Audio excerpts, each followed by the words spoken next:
لو انت مصاب بفوبيا الاماكن الضيقه والمغلقه ما تكملش الفيديو ده، اكسبلور وصلي على النبي ونبدا.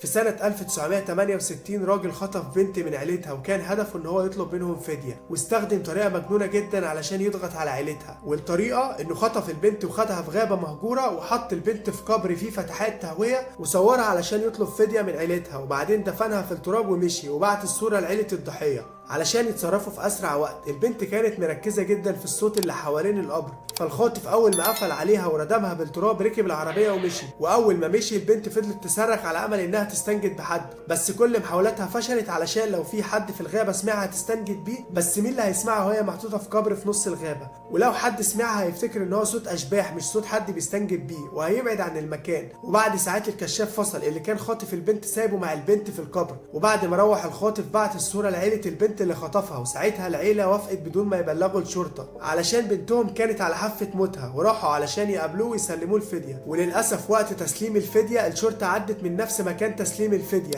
فخاطف البنت افتكر انه فخ وهيقع فيه والشرطة هتمسكه فخاف وهرب. وساعتها العيلة بلغت الشرطة علشان تلحق بنتها، وبعد بحث من الشرطة في الغابات المهجورة استمر لمدة 83 ساعة لقوها موجودة في القبر وكانت عايشة بحمد الله. وتم تأليف كتاب بقصتها اسمه 83 ساعة حتى الفجر، وتم إصدار فيلم بنفس الاسم سنة 1990.